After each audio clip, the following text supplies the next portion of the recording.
লাখপতি হতে পারোনি, কোনো আফসোস করো না। একটা বিল্ডিং এর মালিক হতে পারোনি, কোনো দুঃখ করো না। তুমি একটা ফার্স্ট ক্লাস রেজাল্ট নাই তোমার, কোনো আফসোস করো না। তোমার একটা গাড়ি নাই, কোনো দুঃখ করো না। একটা মোটরসাইকেল থাকলে সুন্দরে চলতে পারতাম, নাই, কোনো দুঃখ করো না। লিকাইলা তাসাউ আলা মা ফাতাকুম, যা ছুটে গেছে কখনো এর জন্য কোনো চিন্তাগ্রস্ত হইও না, হইলে লসে পড়বা।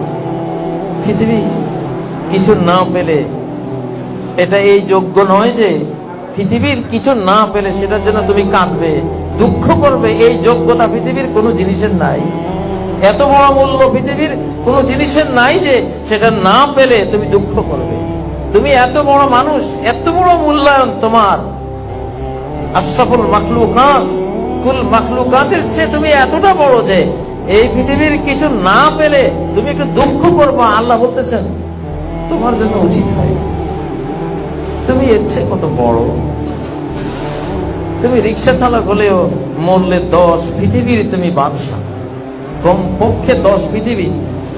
সবার পরে যে জান্নাতে যাবে, সবার চেয়ে ছোট জান্নাতি যে, সেও 10 পৃথিবীর বাদশা।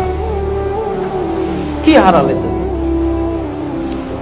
এত বড় হয়ে 10 পৃথিবীর বাদশা হয়ে একটা বিল্ডিং এর জন্য কাঁদলে, আফসোস করলে, একটা মোটরসাইকেলের জন্য মনটা ভার, কেমন হলো? তোমার শানে এটা মানায় না। ওয়ালা তাফরাহু বিমা আতাকুম, পৃথিবীর কিছু পেলেও এর জন্য আনন্দিত হয়ে না। সারা পৃথিবীর বাদশা হলেও আনন্দের কিছু নেই। সারা পৃথিবীটা যদি মূল্যায়ন করা হয়, মূল্যায়ন করতে যদি দেয়া হয় ওই আল্লাহর কাছে, যিনি এই পৃথিবীর স্রষ্টা, পৃথিবীর কি মূল্য হতে পারে?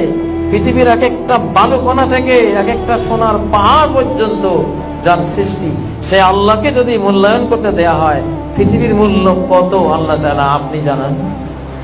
নবীজির মাধ্যমে আল্লাহ জানিয়েছেন একটা মশার ডানার সমানও নয়।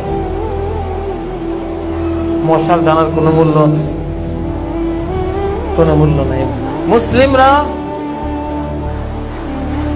জাহাজের মতো পানির উপরেই চলে, কিন্তু ভেতরে পানিকে প্রবেশ করতে দেয় না। আমরা দুনিয়ার উপরেই চলব, দুনিয়ার ব্যবসা বাণিজ্য, দুনিয়ার সকল পাওয়ার নিয়ে চলব, কিন্তু দুনিয়াটা অন্তরের ভেতরে ঢুকতে দেব না, মোহগ্রস্ত হব না, দুনিয়ার জন্য পাগল পারা হব না। আপনার মনো জগতে পৃথিবীটা নাথিং থাকবে, দেহের জগতে পৃথিবী আছে, থাকো।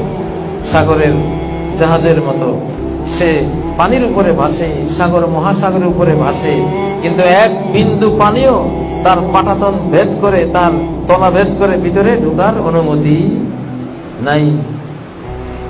নৌকাতে ঢুকলেও জোর করে ঢুকে, আবার সেচে ফেলে দেয়। ঢুকলি কেন? এই জন্য সেচে ফেলে দেয়।